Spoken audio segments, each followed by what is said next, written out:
Hey folks, Matt from AreTheImage.com. We have some commentary, some feedback in from Simon Lambert. And he says, Matt, this is an email he sent in. I have a question. When I used film, I was a user of Kodachrome 25. So for those of you that don't go back to the film era, Kodachrome 25 was a very popular film and used to be more than happy with the parameters. Oh, and by the way, 25 would have been the ISO setting if I'm not mistaken there, I'm pretty sure. Um, and was more than happy with the parameters it set for my photography in terms of required light, etc. Now, every camera offers outrageous maximum ISO settings, and yet we seem unhappy still. My question is, why are we not grateful that we have the ability to shoot above ISO 3200 and accept there are noise and other penalties to be paid? Are we expecting too much? Keep up the great channel. Yours, Simon. This is Simon Lambert from Northampton, UK. Thank you very much for your question, Simon. Actually, it's good food for thought because, yeah, I mean, when you look at a lot of the great images shot on film, you used to be happy if you'd put in, you know, whatever your film was, ISO 100, 200, and you'd push it maybe up to 800 or something in development, and you'd get some great shots. And when we look back at the older decades of photography, and we look at a good black and white that's a little grainy and it's a great shot, and it adds character to the shot. And nowadays, if you see something that doesn't look crystal clean, you're complaining. So I think you're right.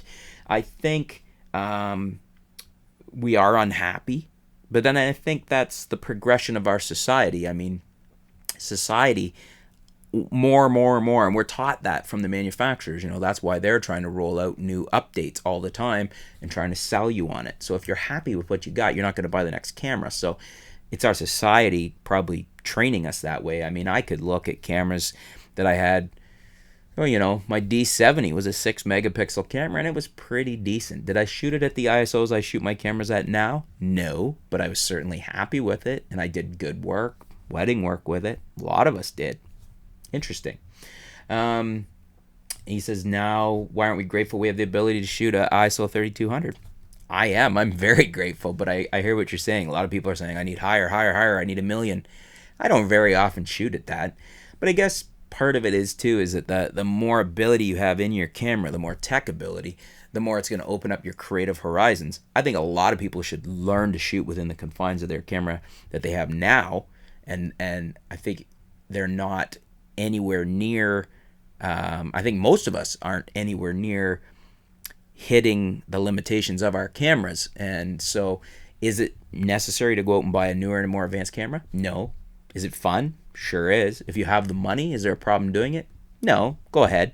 But just be aware, it's probably, you know, if you're talking yourself into it, you're probably still fine with what you're shooting with. So, I mean, I haven't seen anything lately that's short of maybe on the video side with 4K and stuff, that's earth-shattering in advancements that's not video, you know, if it's not for video reasons, why you still couldn't be shooting with an older camera. You know, I have friends that still shoot the original 5D and do great work.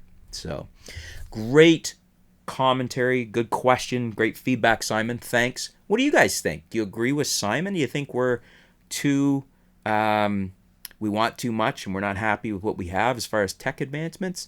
Do you agree with me that, you know, most people would probably be better off, unless it's something video related that they need for work or something, that maybe just learning more and pushing the limits of the camera they do have? Or do you think it's fine that there's no negative trade-off in this ongoing tech race? Let me know. Leave your comments below. Let us know what you shoot with and let us know what you think. Thanks for your question, Simon. We'll be back soon here at artoftheimage.com. Thanks.